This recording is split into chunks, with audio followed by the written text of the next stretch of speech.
Après 36 heures de suspense dû aux conditions météo exécrables qui ont entraîné la suppression de la répétition générale et l'organisation de la classe quotidienne des danseurs à l'intérieur des bâtiments de l'Orangerie, finalement, les spectacles ont eu lieu. Dans l'architecture splendide du château de Versailles, la compagnie des ballets de Monte-Carlo, invitée des Nuits de l'Orangerie, a présenté Roméo et Juliette de Jean-Christophe Maillot. Là, quand même, c'est très particulier parce que c'est Versailles.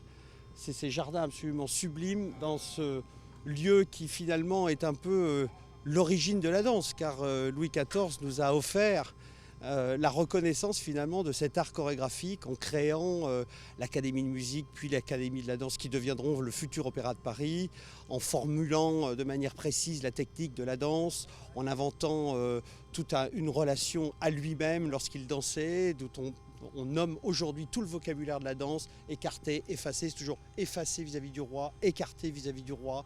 Ces fameux pas qu'on appelle le royal, qui a été inventé par le roi, qui était un petit battement l'un derrière l'autre.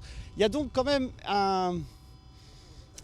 il y a une histoire, il y a une mémoire qui fait que c'est pas vraiment un lieu comme les autres.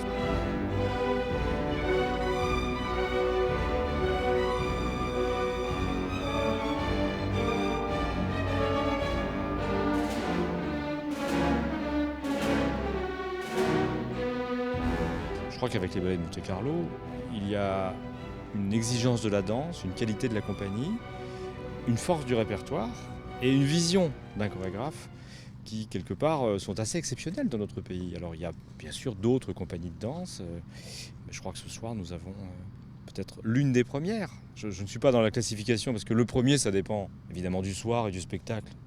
Mais je crois que c'est important. Versailles, c'est un niveau en architecture, en histoire de l'art, peut-être le premier dans notre pays, et un des premiers au monde, avec des visiteurs qui viennent vraiment de partout maintenant, pour admirer la qualité, la perfection.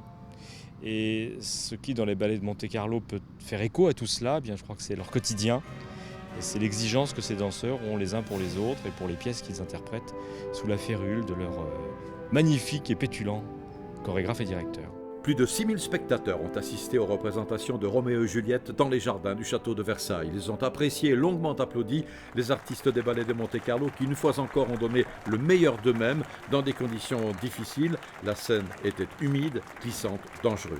Nous reviendrons dans un prochain magazine sur cet événement important pour la compagnie des ballets de Monte-Carlo.